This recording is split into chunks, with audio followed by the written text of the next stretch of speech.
That's their habit. They call it the habit. That's what they look like. They wear blue and white habits, clothes, dresses. So anyway, what happened is, see, Tutta was working for the church, and she was doing a Right to Life, Respect Life dinner, and a luncheon. And Mother Teresa was the guest speaker.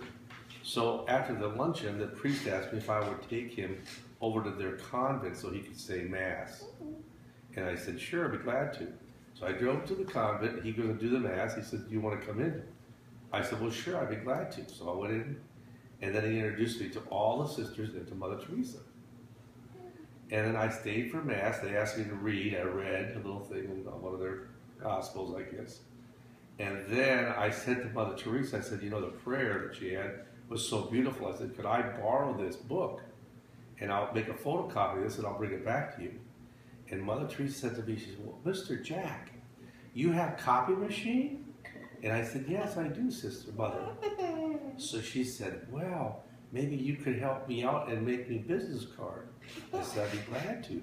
How many copies would you like? 12 or 14? She said, no, Mr. Jack, I want 50,000. Wow, 50,000 business cards. That's a lot of business cards. So I couldn't make that many copies. So I went to a good friend of mine that owned a printing company. I said, look, you owe me a favor, and I need a favor. And this is the 4th of July weekend. And everybody's getting ready to close. I said, I need 50,000 cards by Monday. And he said, wow. I said, but it's not for me, it's for Mother Teresa. And by that time, she was already famous. So he said, boy, I'll do it for her. So he printed them up, and when she flew to Cuba then. And when she came back from Cuba, I met her at the airport, and we had her 50,000 business cards. So then she said, well, Mr. Jack, you do so good for God in little things. Now he wants you to do something big. I said, whoa, okay, Mother Teresa, what's that? He wants you to build shelter for me, for women, for mothers and babies. I said, boy, I'm not a builder, I'm a realtor, but I can get it done.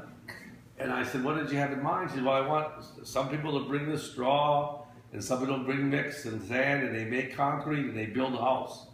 I said, Mother Teresa, in our country, we can't build like that. We have to get permits, and we have to have licensed people, and it's real complicated.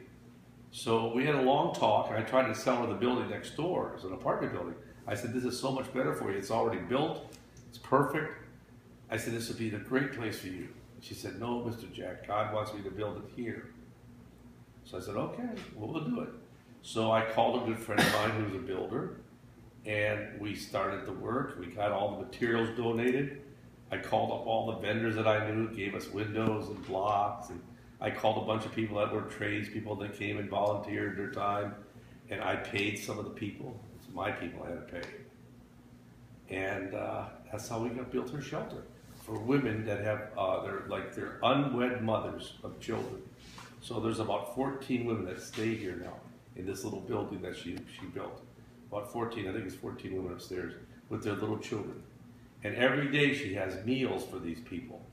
And now she's opened up a kitchen, a soup kitchen, on the same property, and she feeds about 350 homeless people a day.